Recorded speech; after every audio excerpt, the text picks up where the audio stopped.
first ever factory outlet, Chandanagar, Mukunda Jewelers, opening soon. No making charges.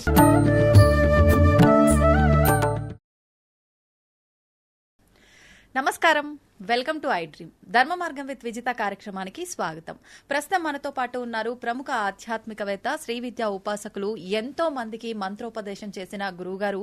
ఆయన మంత్రోపదేశం కోసం, ఆయన ఉపాసన శిక్షణ ఇవ్వడం కోసం ఎంతో మంది ఎదురు చూస్తూ ఉంటారు. ఇప్పటికీ ఎంతో మందికి ఆయన ఇప్పటికే మంత్రదీక్షను ఇవ్వటం జరిగింది. ఇప్పుడు వారితో మాట్లాడి మనం మంచి మంచి విషయాలు తెలుసుకునే ప్రయత్నం చేద్దాం. వారే గురు కరుణామయ్య గారు. ఇప్పుడు వారితో మాట్లాడిద్దాం. నమస్కారం గురుగారు. నమస్కారం. బాగున్నారా? బాగున్నాను, మీరు ఎలా ఉన్నారు? అమ్మదే వల్ల బ్రహ్మాండంగా అంతే, మీరు ఆ మాట అనగానే మాలో జోస్ వచ్చేస్తుంది. గురుగారు, చాలా మంది క్షేత్రాలకు వెళ్లేటప్పుడు తెలిసి తెలియక పొరపాట్లు చేస్తూనే ఉంటారు. అంటే వాళ్ళు పొరపాటు చేస్తున్నారని కూడా వాళ్ళకి తెలియని విధానమైన పోకడలో వాళ్ళు వెళ్తూ ఉంటారు. ప్రత్యేకించి తిరుపతికి వెళ్లేటప్పుడు చాలా రకమైన నియమాలు పాటించి వెళ్ళాలి. మనం ఏం చేసినా కూడా ఒక దైవనామ స్మరణ చెయ్యాలి అని చెప్పి అంటూ ఉంటారు. అయితే తిరుపతికి వెళ్లేటప్పుడు చేయకూడని విషయాలేంటి, చేస్తున్న పొరపాట్లేంటి? ప్రస్తుతం మీరు ఎన్నో చూసుంటారు ఇప్పటి వరకు అలాంటివి. దాని గురించి మాట్లాడాలనుకుంటున్నాను గురుగారు మీతో. మంచి టాపిక్. అసలు క్షేత్ర దర్శనం ఎందుకు చేస్తాము అనేది ఆలోచిస్తే ఈ సమస్యకి పరిష్కారం దొరికిపోతుంది. సంవత్సరం అంతా విసిగి వేసారుంటాం. మనకి ఫిజికల్, మెంటల్ స్ట్రెంగ్త్ చాలా కష్టం, ఏజ్తో తగ్గిపోతూ ఉంటుంది.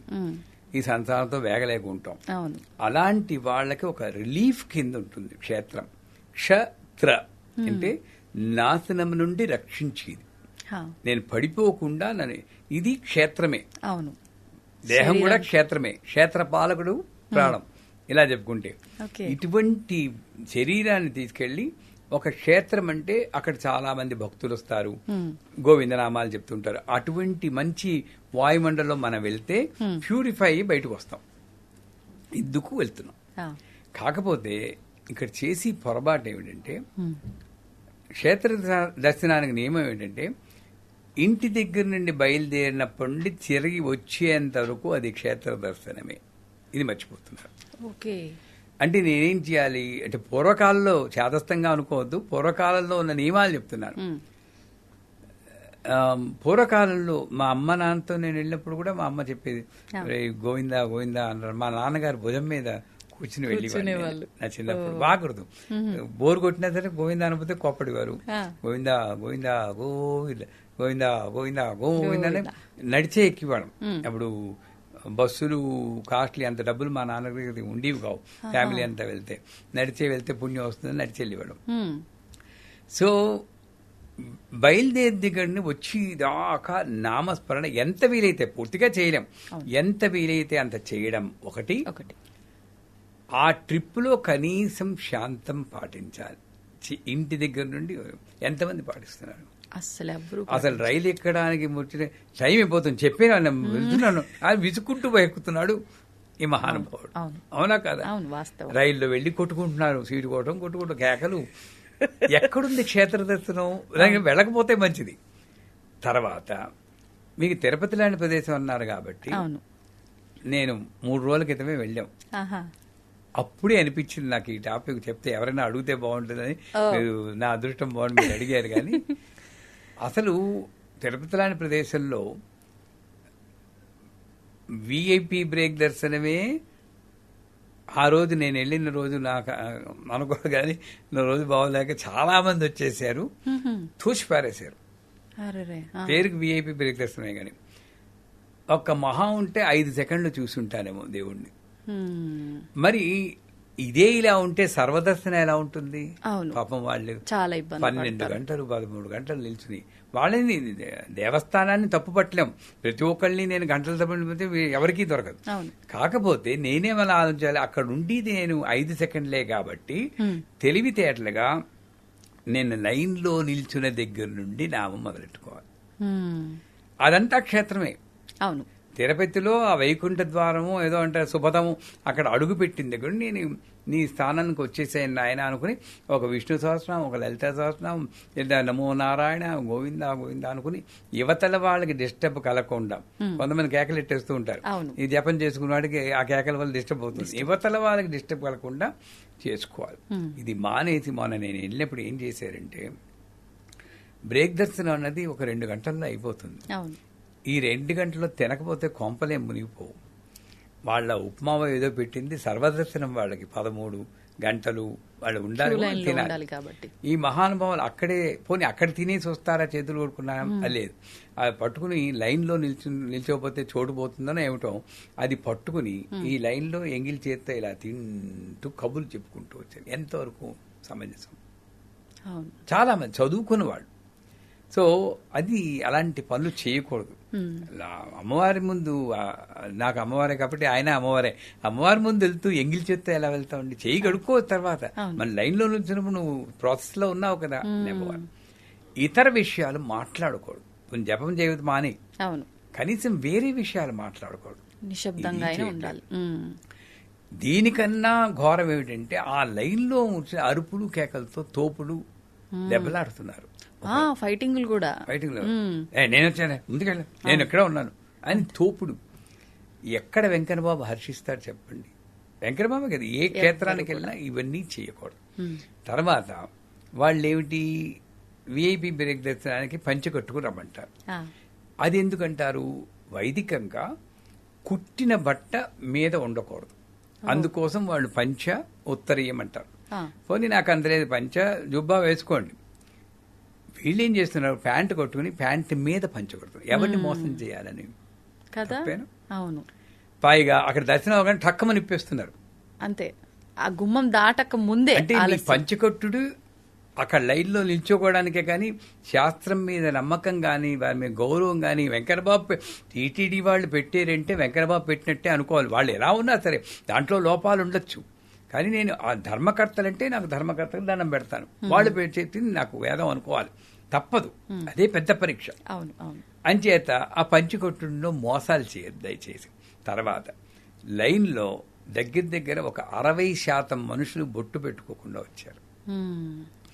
ఆ మహానుభావులు పెట్టుకోరు, వాళ్ళ పిల్లలు పెట్టుకోరు. నువ్వే పాటించను, నీ పిల్లలు ఏం పాటిస్తారు? దేవాలయానికి ఇందాక ఒకసారి వీడియోలో చెప్పుకున్నాం, షార్ట్లు వేసుకుని దీనికి బొట్లు పెట్టుకోకుండా రావడం తప్పని. మన హిందూ ధర్మం వేరే మతాల్లో చక్కగా పాటించేటప్పుడు మన మతంలో ఎందుకు పాటించకూడదు చెప్పండి? వాళ్ళని నేను పొగట్టం లేదు, మన మతంలోనూ పాటిస్తే మన మతం చాలా గొప్పది. ఇది కూడా పాటిస్తే 10 కాలాల పాటు దానికి గౌరవం మనం ఇచ్చుకోవాల్సిన బాధ్యత మన మీద ఉంది. ఇదొకటి అయిపోయిందా, చివరగా అక్కడికి వెళ్తాం. వెంకన్నబాబుని ఇక్కడ నుంచి చూస్తున్నంతసేపు అక్కడికి వెళ్ళేటప్పటికి వీడు ఫోన్కు వచ్చిన అంతదాకా కబుర్లు చెప్పుకుంటున్నారు, గోవిందా గోవిందా గోవిందని. మన పీస్ ఆఫ్ మైండ్ కూడా పోగొడుతున్నారండి. అవును, అంతదాకా నువ్వు కబుర్లు చెప్పావా?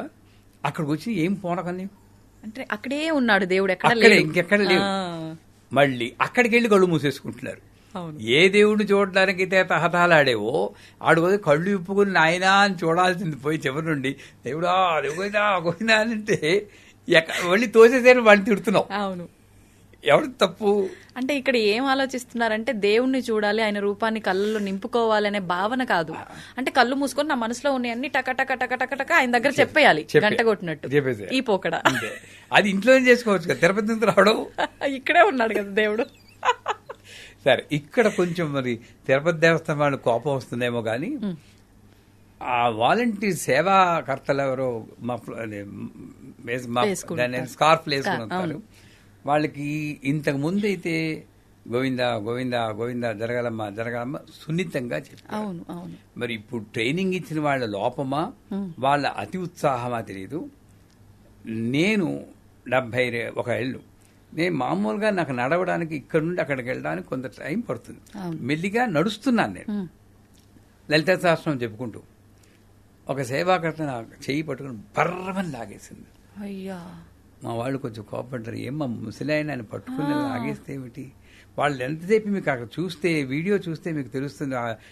ఇవో చైర్మన్ ఆ వీడియో ఒకసారి చూడాలి. ఇలా పట్టుకుని లాగడమే. అంత చేయాల్సిన పని మాత్రం అక్కడ లేదమ్మా. అతి ఉత్సాహం చూపిస్తున్నారు వాళ్ళు. ఒక ఆవిడైతే కింద పడిపోయింది, మెల్లిగానే అదే ఎవరిని లాగాలి, అక్కడే నిల్చుని అలాగే మామూలుగా నడుస్తున్న వాళ్ళని లాగాల్సిన పని ఏమిటి అక్కడ? అంటే మేము ఏదో పని చేస్తున్నాం ఇక్కడ అనే ఒక చూపించుకోవడం కోసం అయి ఉంటది. అది వాళ్ళు అది మానాలి. అక్కడ ఉన్న వాళ్ళు ఎంతో దూరం నుండి పాపం మన విఐపి బ్రేక్దర్శనం సర్వదర్శనం వచ్చిన వాళ్ళు ఎంత వదులుకుని వస్తారండి పాపం 12 గంటలు. అలాగని గంటల తప్పండి తొయ్యకండి వాళ్ళు. మామూలుగా నడుస్తున్న వాళ్ళని తొయ్యాల్సిన అవసరం లేదు. వెళ్ళాం అందరికీ దర్శనం కావాలి. ఆ సున్నితత్వం వెంకటబాబు ముందు ఆయన సాత్విక స్వరూపం. నేను సాధ్యమైనంత వరకు ఎంత కోపం వచ్చినా సాత్వికంగానే ఉండాలి. అక్కడ అరుపులు కేకలు, కింద తిరుచానూరు టెంపుల్ వస్తే ఆ ఏయో ఎవరోట ఆయన అయితే కొట్టబోయేడు ఎవరినోను, అంత కేకలు. ధర్మకర్త అయితే ఎంతలా ఉండాలి, ఎంత శాంతంగా ఉండాలి. ఏమిటి ఇంతకీ వాళ్ళు చేసిన తప్పు? ఒక 8 మంది ఉన్నారు, వెనకాతల వాళ్ళని పంపించి మేమందరం ఒక గ్రూప్ గా వెళ్తా ఉన్నారు. ఇక్కడ అధికారులకి డ్యూటీ పాటించాలి అన్న నియమం కన్నా అహంకారం, నేను చెప్పింది వాడు వెంటనే లేదు అనేది బాగా కనబడింది అక్కడ. వాస్తవం గురుగారు, ఇది ఈ ఒక్క తిరుపతిలోనే కాదు చాలా క్షేత్రాలలో చూస్తున్నాం. నేను చెప్పింది వినాలి అంతే. అక్కడ దాంట్లో అర్థం ఉండాలి. వాళ్ళు చెప్పింది కరెక్ట్. 8 మంది ఒకసారి వెళ్తాను, 4 వెళ్ళిపోయినారు ఉంటే ఎవరైనా రేపు పొద్దున్న నీ ఫ్యామిలీ వెళ్ళినా కూడా అలాగే ఉంటుంది కదా. ఆ ఏయోకి గుర్తులేదు. నేను అట్లా కూడా రేపు పొద్దున్న యూట్యూబ్ లో నీ గురించి చెప్తాను నాకు కోపం వచ్చింది కదా. ఎందుకంటే ఎవరో ఒకళ్ళు దానికి చెప్పాలి కదా. అవును అవును. అంత కసిగా వెంజెందుకు వాళ్ళు ఇంకోటి చెప్పడం, వాళ్ళు వచ్చి మీద చెప్పడం, అది తప్పు. వాళ్ళు ఆలయకర్తలు అలా చేయకూడదు. తర్వాత దేవాలయానికి వెళ్ళినప్పుడు మొక్కులు ఇస్తూ ఉంటారు, తలనీలాలు. ఒక్కడు గుర్తుంచుకోవాలి, మొక్కులు ఇచ్చేవాళ్ళు మన కేశాలు అమ్ముకుని ఆ డబ్బుతో బతకాల్సిన కర్మ ఆ వెంకటబాబు పట్టలేదు. ఇది డబ్బుల కోసం ఇచ్చేది కాదు. ఎందుకోసం ఇస్తున్నాను నేను తలనీలాలు? ఇది గుండు గీసేసుకున్నప్పుడు కొంచెం వికృతంగా కనబడతాం మనం. ఆ అహంకారాన్ని తగ్గించుకుని నేను ఎలా ఉన్నా సరే పర్వాలేదు, భగవంతునికి ఇచ్చాను అని తాదాత్మ్యం కోసం నువ్వు చేస్తున్నావు. వీళ్ళు ఏం చేస్తున్నారు, దాన్ని క్యాప్ పెట్టుకోవడం, ఓ మఫ్లర్ కట్టుకోవడం. కొంతమంది మగాళ్ళు అయితే మేసం గడ్డం ఉంచుకుంటారు. ఇది మాత్రం నేను స్టైల్ పోకూడదు మరి. మరి తప్పే కదా అది. నువ్వు పర్పస్ ఆఫ్ మొక్కు ఏమిటి? నీ అహంకారాన్ని తగ్గించుకోవడం కోసం చేస్తున్నావు. అంటే ఈ అహంకారం అలంకరణే వస్తుంది కాబట్టి ఆ కాసేపు కొన్ని రోజులు నువ్వు వికారంగా కనబడినా ఎవరు ఏమనుకున్నా పర్వాలేదు అనేది ఇది ఒకటి. తర్వాత చివరిగా వస్తే దేవాలయంలో ఇక్కడ కూర్చుని కొంతసేపు కూర్చుని భగవన్నామ స్మరణ చేసుకోబోతుంది శాస్త్రం. ఆ విమాన వెంకటేశ్వర్లో లేదా శ్రీశైలం వెళ్ళినప్పుడు అక్కడ రుద్రనమ్మకం చదువుకోవడం. అక్కడ ఎలాగా చదవనివ్వరు, ఇక్కడ కూర్చుని చదవచ్చు కదా. కొంచెం ఒక 5 నిమిషాలు కూర్చోవచ్చు కదా. అక్కడ కూర్చోమన్నదే వాళ్ళకి అర్థం అవుతుంది కానీ కూర్చుని ఏం చేయాలో వాళ్ళకి అర్థం అవ్వట్లేదు. కూర్చుని అబ్బా చాలా రష్ బాబోయ్, ఇంకెప్పుడు రాకూడదు, అందుకే ఇంకెప్పుడు రాకూడదు, ఏ క్షేత్రానికి రాకూడదండి బాబా తోసేస్తున్నారని తిట్టుకుంటూ తిట్టుకుంటూ కూర్చుంటున్నారు అక్కడ. ఇంకొకటి ఏంటంటే ఇప్పుడు వెంకటబాబుకు పూజలు చేసేది ఎవరు? 3 పూటలను పూజలు చేస్తున్నారు. ఆయన నైవేద్యాలు పెట్టి ఆయన నిజంగా మామూలుగా వెంకటబాబు కోపం వచ్చింది, రే నా పూజలు నువ్వు తిడతావురా, ఎప్పుడో సంవత్సరానికి ఒకసారి వస్తావు నువ్వు, వాడు రోజు చేస్తున్నాడు పూజలు, వాడి పడుకు తిడతావని కోపడ్డు. జ్ఞానం ఉండాలి నాకు. అసలు ఎందుకు ఆ గోలంతా ఎందుకు? నేను ఒక నామస్మరణ చేసుకోవాలి. విమాన వెంకటేశ్వర ఇక్కడ ఎంతసేపు ఉండిస్తే అంతే అంతే. అలా తీసుకుని తర్వాత హుండీ ఉంది అక్కడ, ఇక్కడే కాదు మన శ్రీశైలం అయినా కాశీ అయినా హుండీ దగ్గరకు వచ్చేటప్పటికి అప్పుడు తీసి మహానుభావుడు ఇలా లెక్క పెడుతూ ఉంటారు. వాళ్ళ డబ్బు ఏదో ఈయనకి దానం చేస్తున్నట్టు. తప్పేనా? తప్పే. ఆయన ఇచ్చిన డబ్బే. అవును. నేనేం చేయాలి? నిజంగా గట్స్ ఉన్నవాడైతే జేబులో చేయిపెట్టి గోవిందా గోవిందా గోవిందా అని చూడకూడదు. ఎంత వేసానో అన్న కూడా చూడకూడదు. అది నిజమైన ఉండిలో వేయడం. లేదు మీకు కావలిస్తే ఎంత వేయాలో అంతే ముందు పెట్టుకోండి. అప్పుడు ఆయన ప్లాన్ పండుతాడు. వెంకటబాబు మామూలు వాడు కాదు.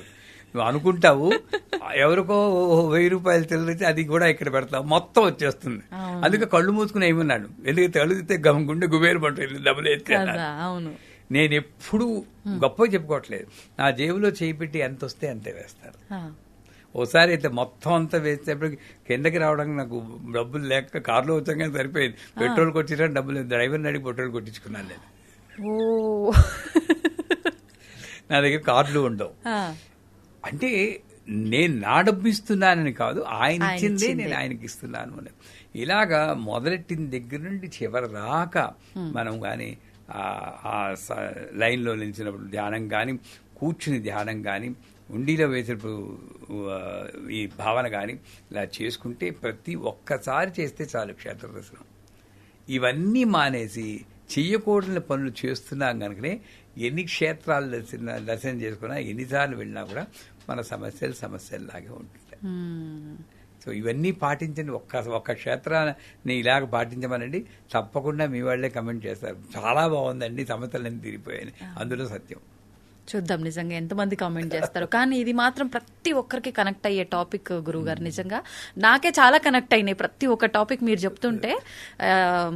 అదే మగవాళ్ళ పంచ వెంటనే తీసేయడం కానివ్వండి, వీళ్ళు తోసేయడం కానివ్వండి, ప్రతి ఒక్కటి. నాకు లాస్ట్ టైం శ్రీశైలం వెళ్ళినప్పుడు కూడా సేమ్ ఎక్స్పీరియన్స్. స్పర్శ దర్శనానికి వెళ్తే పిల్లలు అని కూడా చూడకుండా మేము వెనకాల ఉన్నాం, పిల్లలు ముందున్నారు. ఆ లాగేటప్పుడు తెలియకుండానే తల గట్టిగా తగిలి బయటికి వచ్చిన తర్వాత అదంతా బొప్పి గట్టి ఇబ్బంది పడ్డారు. మా పిల్లలు, మా సిస్టర్ పిల్లలే. ఇట్లా ర్యాష్ బిహేవియర్ చాలా మందిలో ఉంది. ఇది ప్రతి ఒక్కరికి కనెక్ట్ అవుతుంది. నిజంగా ప్రతి ఒక్క దాంట్లో మార్పు రావాలి. అందరూ వాళ్ళ ఒక్కరే కాదు, ప్రతి ఒక్కరు డ్యూటీ చెయ్యాలి. కానీ ఇంత దురుసుగా చేయాల్సిన నెసెసిటీ లేదు. అహంకారాన్ని తగ్గించుకుని ధర్మం పాటించాలన్న నిబద్ధతతో వాళ్ళు అధికారులు ఉండి, వీళ్ళు కూడా భక్తులుగా నా ధర్మం పాటించాలంటే ప్రతి క్షేత్ర దర్శనం ఒక మణిద్వీప దర్శనం అవుతుంది. నిజంగా ఇక్కడ లోపం జరుగుతుంది. ఇప్పుడు మనం చెప్పాం కాబట్టి ఆ లోపాన్ని సరిదిద్దుకునే ప్రయత్నం ప్రతి ఒక్కరు చేయాలని కోరుకుందాం. ధన్యవాదాలు గురువు. నమస్కారం.